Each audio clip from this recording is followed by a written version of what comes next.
सिद्धार्थ ने अपना फोन निकाला। नंबर उसे सर्च करने की जरूरत नहीं पड़ी क्योंकि जिसे वो कॉल करना चाहता था उसका नंबर उसे मुंह जुबानी याद था। अनन्या। कुछ पलों तक सोचते रहने के बाद आखिरकार उसने कॉल कर ही दिया। सिद्धार्थ शादी करने जा रहा था, मगर उस लड़की से नहीं जिससे उसने इतने सालों तक प्यार किया। अगले सिर्फ कुछ मिनटों में ही वो किसी और का हस्बैंड बन जाएगा। इस ख्याल ने ही उसके दिमाग में तूफान ला दिया था। जब सोनल ने उससे पूछा कि क्या उसे अपने इस डिसीजन पर अफसोस होगा, तो वो वाकई अपने इस फैसले पर एक बार सोचने को मजबूर हो गया था। कॉल करते ही उसके फोन स्क्रीन पर एक बहुत ही खूबसूरत लड़की का चेहरा उभर आया था, जो उसे देखकर मुस्कुरा रही थी। अनन्या की तस्वीर देखते ही सिद्धार्थ की धड़कनें तेज हो गई और वो बेचैन हो उठा। उस दिन हॉस्पिटल में ही आखिरी बार अनन्या से उसकी बात हुई थी। उसके बाद से दोनों के बीच कोई कांटेक्ट नहीं हुआ था। सिद्धार्थ ने भी नाराजगी में ना तो उसे कोई कॉल किया था और ना ही उसे कोई मैसेज ही किया था। अनन्या ने भी अपनी तरफ से उससे बात करने की कोई कोशिश नहीं की थी। मगर आज जब वो अपनी जिंदगी का इतना बड़ा डिसीजन लेने जा रहा था तो उसने एक बार फिर से आखिरी कोशिश की। आखिर अनन्या ही वो अकेली लड़की थी जिसे सिद्धार्थ ने अपनी जिंदगी में सबसे ज्यादा चाहा था। फिर इतनी आसानी से वो अपने प्यार को कैसे छोड़ सकता था? अगर आज उसने सिद्धार्थ के पास वापस लौटने का फैसला किया तो सिद्धार्थ हर पिछली बात को भूलने को तैयार था। ये भी कि उस दिन होटल में उसने अपने सो कॉल्ड ओनली लव के साथ क्या क्या किया होगा। बस अनन्या उसके पास वापस आ जाए, इससे ज्यादा सिद्धार्थ को अपनी जिंदगी में और कुछ नहीं चाहिए था। The number you have dialed is currently switched off. Phone में से एक रिकॉर्डेड फीमेल वॉइस को सुनकर सिद्धार्थ अपने ख्यालों से बाहर आया। सिद्धार्थ की आंखों में एक नमी सी तैर गई। उसने मुस्कुराते हुए आखिरी बार अपनी स्क्रीन पर नजर आ रही अनन्या की तस्वीर को देखा और कॉल डिस्कनेक्ट कर दिया।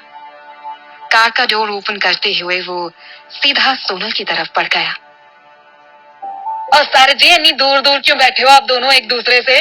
अजी थोड़ा पास आओ, जरा मुस्कुराओ।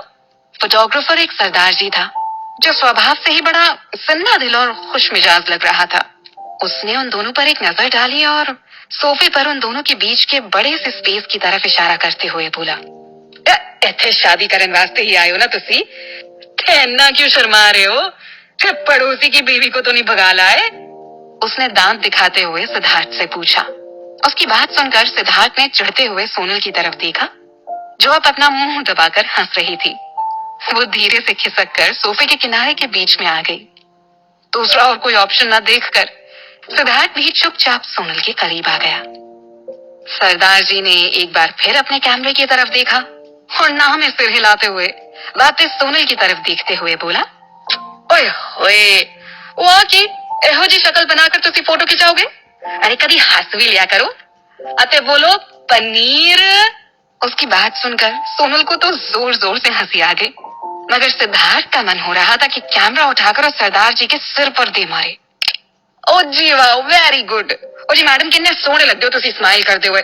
सर जी आप भी स्माइल दे दो। ओ सर जी, एहो जी शक्ल बनाकर फोटो खिंचाओगे तो तुहाडे आपने बच्चे भी डर जाएंगे फोटो देखने तो बाद। स्माइल कर दो माड़ी जी, हल्की जी स्माइल कर दो। सरदार जी ने भी अब थोड़ा सा परेशान होते हुए कहा, मगर सिद्धार्थ तो जैसे मन ही मन ठान कर बैठा था कि वो उसे उसकी मनचाही तस्वीर नहीं लेने देगा, तो ना ही उसने लेने दी और आखिरकार मन मारकर सरदार जी ने पिक्चर क्लिक कर दी। इसके साथ ही तस्वीरों में वो पल हमेशा के लिए कैद हो गया जिसमें सोनल के चेहरे पर मुस्कुराहट नजर आ रही थी, मगर सिद्धार्थ चिड़ा हुआ सा मुंह बनाए कैमरा की तरफ देख रहा था। मैरिज रजिस्ट्रेशन का सारा काम पूरा होने में बस कुछ ही मिनटों का समय लगा था, मगर सोनल को महसूस हो रहा था जैसे इन चंद मिनटों में ही उसकी पूरी दुनिया बदल गई है। उसके हाथों में इस वक्त दो बुकलेट्स थी जिन पर बड़े बड़े अक्षरों में लिखा हुआ था मैरिज सर्टिफिकेट, जो उसे ये एहसास दिला रहे थे कि अब वो एक शादीशुदा लड़की थी। अभी कुछ देर पहले तक उसके पास ना तो रहने के लिए घर था और ना ही अपना कहने के लिए कोई परिवार था, मगर अब इन कुछ ही मिनटों में वो एक ऐसे शख्स की पत्नी बन चुकी थी जो पूरे इंडिया के सबसे अमीर लोगों में शुमार था, सिद्धार्थ रॉय कपूर, जिससे शादी के लिए लड़कियां सपने ही देखती थी। वो अब उसका हस्बैंड था और इस शादी के साथ ही सिद्धार्थ का परिवार उसका अपना परिवार बन गया था। सोनल का भी हर उस चीज पर बराबर का अधिकार हो गया था जो सिद्धार्थ की थी। उसने एक गहरी सांस लेते हुए अपने हाथ में पकड़े मैरिज सर्टिफिकेट पर एक नजर डाली। अब अफसोस करने के लिए बहुत देर हो चुकी है। पीछे से सिद्धार्थ की आवाज सुनकर उसने चौंक कर पीछे मुड़ते हुए उसे देखा, जो इस वक्त उसके बगल में खड़ी होकर मुस्कुराते हुए उसे ही देख रहा था। सोनल ने अपनी नजरें उस सर्टिफिकेट पर से हटाते हुए कहा, मुझे अपने इस फैसले पर कभी अफसोस नहीं होगा। सिद्धार्थ ने उसके एक हाथ से वो मैरिज सर्टिफिकेट लेकर उसे हवा में उछालते हुए कहा, डोंट वरी, मैं होने भी नहीं दूंगा। मिसेस सोनल सिद्धार्थ रॉय कपूर, कहते हुए उसने उसे नीचे गिरने से पहले पकड़ भी लिया।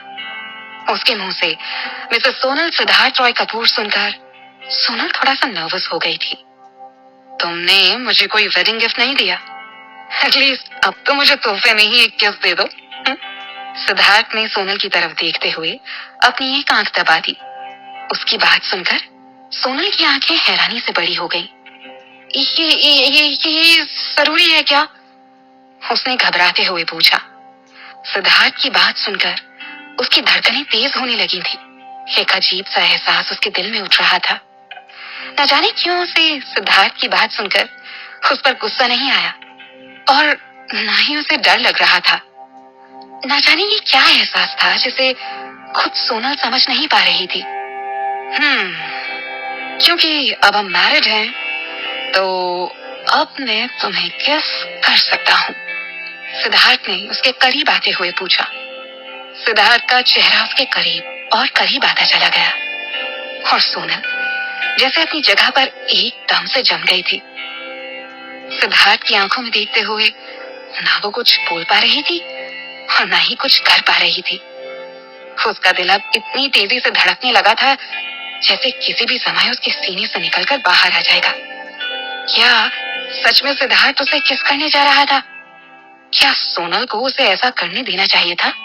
आखिर वो अब उसका हस्बैंड था तो कानूनन उसे अब ये करने का हक था। सोनल को जब कुछ समझ में नहीं आया तो आखिर में उसने अपनी आंखें कसकर बंद कर ली। वो आंखें बंद किए इंतजार करती रही, मगर बहुत देर तक कुछ नहीं हुआ तो उसने डरते हुए धीरे से अपनी आंखें खोली। सिद्धार्थ और उसके चेहरे के बीच बस कुछ ही सेंटीमीटर का फासला था। इतने करीब से वो उसकी बॉडी से आती हुई परफ्यूम और उसके साथ मिली जुली सिगरेट की महक को क्लियरली महसूस कर सकती थी। सोनल को कंफ्यूजन में देखकर सिद्धार्थ ने एक तिरछी सी मुस्कान उसे देते हुए पूछा, क्या हुआ? तुम सच में चाहती थी कि मैं तुम्हें किस करूं? Oh my God! कहते हुए वो हंसा। उसे हंसते देखकर सोनल ने चिढ़ते हुए उसे धक्का देकर खुद से दूर करने की कोशिश की, मगर अगले ही पल सिद्धार्थ ने उसे वापस एकदम करीब खींच लिया। सोनल की आंखें हैरानी से एकदम बड़ी हो गई। उसकी ये समझ में नहीं आ रहा था सिद्धार्थ अब क्या करने वाला है, मगर सिद्धार्थ ने उसे अपने सीने से लगाते हुए धीरे से उसके कानों में कहा, शादी मुबारक हो मिसेस सोनल सिद्धार्थ रॉय कपूर। आज से मेरी जिंदगी जैसे भी होगी तुम्हारे साथ ही होगी। सिद्धार्थ के गले से लगकर सोनल को एक सुकून सा महसूस हुआ, वो सुकून जिसके लिए शायद वो इतने सालों से तरस रही थी। सिद्धार्थ के सीने से लगकर वो उसकी धड़कनों को साफ साफ सुन पा रही थी। उसे ऐसा लग रहा था जैसे दुनिया में अगर कोई सबसे सेफ और कंफर्टेबल जगह उसके लिए है तो वो यही है। ये एहसास इतना खूबसूरत था कि सोनल शायद इसे जिंदगी भर नहीं भूलने वाली थी। अभी कुछ देर पहले उसे सिद्धार्थ के मजाक से जो गुस्सा आ रहा था वो अब पल भर में हवा हो गया था। उसने उसके सीने से लगे हुए ही मुस्कुराते हुए धीरे से कहा, आपको भी शादी मुबारक हो मिस्टर सिद्धार्थ रॉय कपूर। मैं कोशिश करूंगी कि हमारा ये साथ चाहे जितने भी वक्त का हो खूबसूरत यादों से भरा रहे। सिद्धार्थ ने धीरे से उसे खुद से अलग कर दिया। उसने सोनल की आंखों में देखते हुए कहा, मगर मुझे हमेशा इस बात का अफसोस रहेगा कि इस सर्टिफिकेट में जो पिक्चर लगी है ना, उसमें तुम अपने दांत दिखा रही हो। सोनल ने चिढ़कर सिद्धार्थ की तरफ देखा और उसने सोनल के हाथ से वो सर्टिफिकेट ले लिया। ये दोनों सर्टिफिकेट्स आपके लिए नहीं हैं, इनमें से एक मेरे लिए है। उसने सोनल के चेहरे के सामने एक सर्टिफिकेट लहराते हुए कहा। सोनल अब भी थोड़ा नाराज लग रही थी, मगर उसने उसे इग्नोर करते हुए उसका हाथ पकड़ लिया और बोला, अब घर चलें मिसेस सोनल सिद्धार्थ रॉय कपूर।